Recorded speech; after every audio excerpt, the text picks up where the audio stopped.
नमस्कार मित्रों, मैं रेकी मास्टर मुनीश शर्मा। आज हम बात करेंगे एक ऐसी ध्यान विधि की जो साक्षात भोलेनाथ ने माता पार्वती को बताई थी और इतनी पावरफुल है, आप एक ही दिन में इसका रिजल्ट देख लेंगे। लोग बड़े मुझे मैसेज करते हैं, मैं 10 साल से ध्यान कर रहा हूँ, 5 साल से कर रहा हूँ, 15 साल से कर रहा हूँ, मुझे अनुभव नहीं होते, थोड़े होते हैं, ये अनुभव हुए, कुछ अनुभव बताते भी हैं। आपको एक ऐसी ध्यान की विधि बताऊंगा, एक ही दिन में अनुभव होगा, केवल एक दिन में, यदि आपने पूरे प्राणपन से कर लिया। अब बात होती है सारी करने की। यदि आप ध्यान कर रहे हैं, आपका पूरा अस्तित्व, पूरा ध्यान, एकाग्रता एक चीज के ऊपर नहीं जुड़ी, तो फिर ऑटोमेटिकली आपको महीनों में वो काम बट गया आपका। यदि पूरी चित्त चेतना आपकी इकट्ठी हो जाए एक ही बार में, तो एक ही बार में आप रिजल्ट ले लेंगे, उसमें कोई लंबा टाइम नहीं। थोड़ी ही देर में 15 मिनट में आप गहरी अनुभूति करेंगे परमात्मा की। बहुत पावरफुल ध्यान की विधि बताने जा रहा हूं। ये विज्ञान भैरव तंत्र की एक बड़ी शक्तिशाली अद्भुत विधि है। अब मुझे अच्छी तरह से याद नहीं, शायद विज्ञान भैरव तंत्र की ही है, लेकिन पावरफुल इतनी है कि आप करेंगे तो एक क्लियर अनुभूति परमात्मा की आप कर पाएंगे। और कहीं बाहर नहीं करनी, अपने भीतर ही होंगे दर्शन।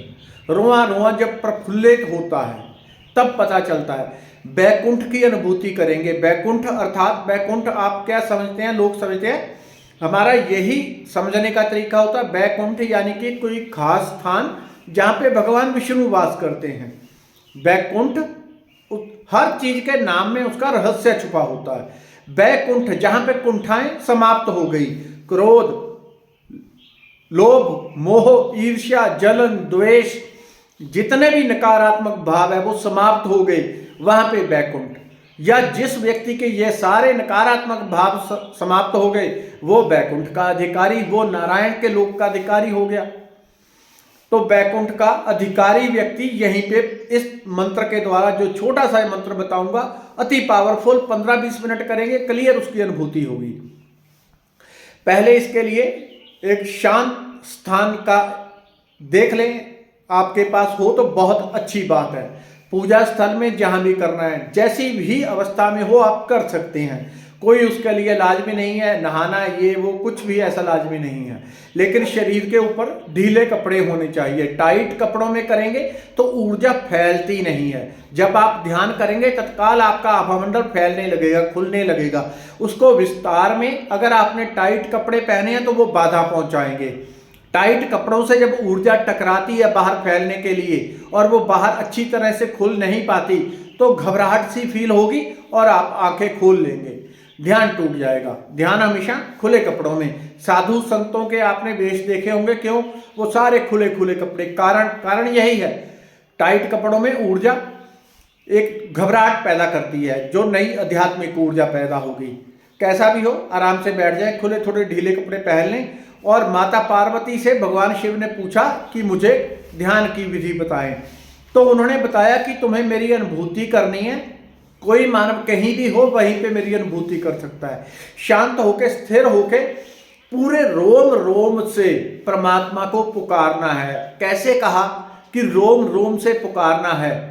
आपका प्रिय नाम जो भी हो, आप भगवान शंकर के भक्त होंगे, माता के होंगे, राम जी के होंगे, श्री कृष्ण जी के होंगे, जो भी आपका हो, परमात्मा सभी रूपों में समान होता है। टंकी ऊपर एक ही है, उसके नल 50 है। किसी भी टंकी से पानी लाएंगे, पानी उसी टंकी से आएगा, एक ही टंकी से। तो परमात्मा एक ही होता है। कोई भी आप नाम जप सकते हैं, उसमें भी चक्कर में ना पड़े।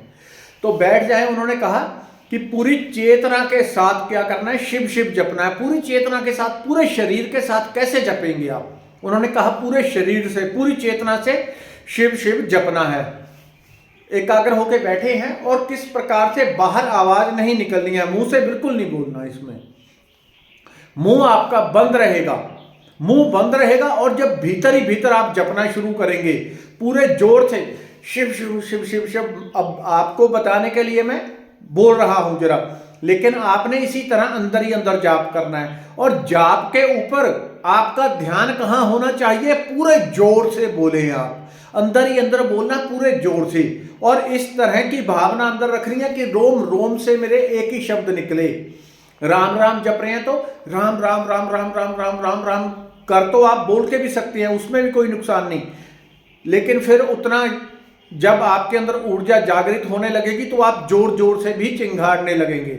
आराम से ऐसा हो जाएगा 15 मिनट के ध्यान में ही। आप राम राम यदि बाहर बोल बोल के करने लगेंगे तो हो सकता है एकदम आवेश आए और आप जोर जोर से चिंघाड़ने लगे, राम राम, अड़ोसी पड़ोसी देखने लगे क्या हो गया इसको, इसमें कौन सी आत्मा आ गई, तो ऐसा भी होता है। तो आप यदि बोल के करना चाहें कोई ऐसी दिक्कत नहीं है तो को बोल के भी करें, लेकिन पूरी तीव्रता से करेंगे तो जितना आप करेंगे उतना उसको मंत्र को जोर से अपने अंदर फैलाना है। इस प्रकार से फैलाना कि रोम रोम से वो ध्वनि निकलने लगे, पेट से, पीठ से, टांगों से, सर से, मुंह से, रोम रोम से वो ध्वनि बाहर निकले। वो मंत्र रोम रोम से जपना है, पूरी तीव्रता से जपना है, पूरी तीव्रता से। और भगवान ने कहा 1 घंटे में मेरा साक्षात करेगा, वो साक्षात्कार कर सकता है।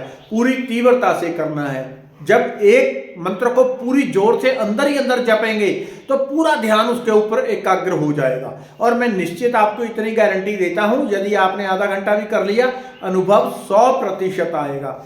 जो भी आपका प्रिय नाम हो वही जप लें, कोई जरूरी नहीं है कि शिव शिव करना है, जैसा आपको अच्छा लगे, जिसके ऊपर आपका भाव बैठता हो, जिससे आपको प्रेम हो जिस नाम से, उसी नाम को जोर जोर से जपना है। लेकिन इस प्रकार से जपना है कि यहां से भी आवाज आए, यहां से भी, यहां से भी।